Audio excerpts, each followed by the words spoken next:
Baik, selamat pagi. Salam sehat buat kita semua. Perkenalkan, nama saya Eti Wahyuni. Saya dari Prodi Teknik Pertambangan. Ya, kita langsung saja. Di sini saya ingin membahas pertanyaan yang pertama, tata nama senyawa. 1. Tata nama senyawa anorganik. Tata nama senyawa anorganik: A. Senyawa molekul, senyawa kovalen. Biner, senyawa biner adalah senyawa yang hanya terdiri dari dua jenis unsur, misalnya air, H2O, amonia, NH3, dan karbon dioksida CO2. Rumus senyawa unsur yang terdapat lebih dahulu dalam urutan berikut ditulis di depan: B, Si, C, Sd, As, P, Nh, Si, Br, CiOF. Contoh, rumus kimia amonia lazim dituliskan sebagai NH3, bukan HN3.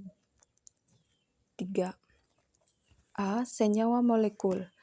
Senyawa molekul biner adalah senyawa yang hanya terdiri atas dua jenis unsur, misalnya air, H2O, amonia, NH3, dan karbon dioksida CO2.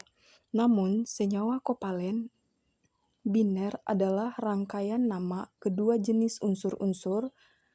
Akhirnya, ida pada nama unsur yang kedua. Contoh, HCl, hidrogen, klorodia, H2S, hidrogen sulfida. Jika pasangan unsur membentuk lebih dari sejenis senyawa, maka dibedakan dengan menyebut angka indeks dalam bahasa Yunani. Contoh, CO, karbon monoksida, CO2, karbon dioksida. 3. Senyawa yang sudah umumnya dikenal tidak perlu mengikuti aturan.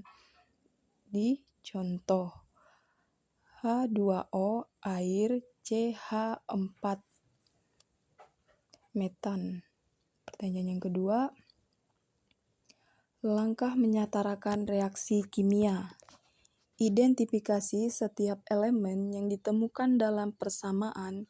Jumlah atom setiap jenis atom harus sama pada setiap sisi persamaan. Setelah seimbang, berapa muatan bersih pada masing-masing sisi persamaan tersebut. Muatan bersih harus sama di setiap sisi persamaan. Setelah seimbang, jika memungkinkan, mulailah dengan unsur yang terdapat dalam satu senyawa setiap sisi persamaan.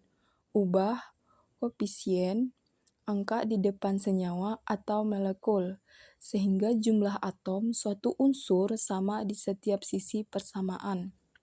Ingat, untuk menyetarakan persamaan, Anda mengubah koefisiennya, bukan subscribernya dalam rumus. Setelah Anda menyimbangkannya satu elemen, lalu hal yang sama dengan elemen lainnya. Lanjutkan sampai semua elemen sehingga paling mudah untuk menyelesaikan unsur-unsurnya. Lanjut ke pertanyaan yang ketiga. Contoh penyetaraan hukum dasar kimia. Hukum-hukum dasar kimia, hukum Lavoisier, hukum kekekalan massa. Dalam sistem tertutup, massa zat sebelumnya dan sesudah reaksi adalah sama-sama hukum. Senyawa adalah tertentu dan tetap hukum. Dalton, hukum kelipatan berganda. Hukum kelipatan berganda berkaitan dengan pasangan unsur yang dapat membentuk lebih dari suatu jenis senyawa. Jika massa dari salah satu unsur dalam kedua senyawa itu sama, maka perbandingan massa unsur yang satu lagi dalam kedua senyawa itu merupakan bilangan bulat dan sederhana. Lanjut ke pertanyaan yang keempat. Cara membentuk hubungan jumlah mol dengan massa senyawa. Massa atom dan massa atom relatif, massa perbandingannya yang telah sepakati adalah 1/2 dari massa 1 atom C12, massa molar mm, 1 standar mol adalah 12 gram, C12 artinya massa 1 mol, C12 sama dengan 12 gram. Massa atom relatif (AR) atau massa molekul relatif (MR) merupakan perbandingan massa antara partikel zat itu dengan atom C12.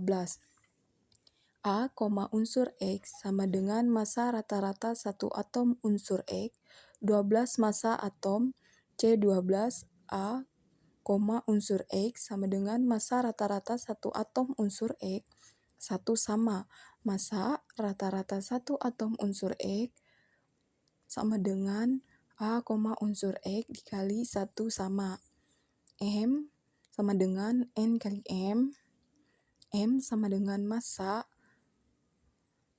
N jumlah mol (mol) dan sama dengan massa moral. Lanjut ke pertanyaan yang kelima. Cara menentukan hubungan mol dengan volume larutan.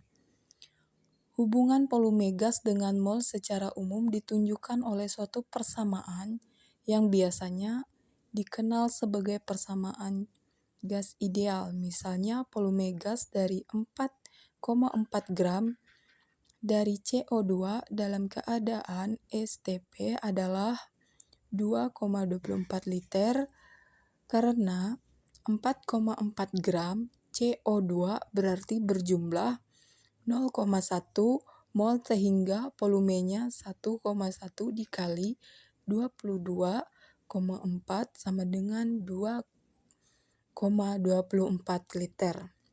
Ya, mungkin cukup sekian penjelasan dari saya. Saya ucapkan terima kasih.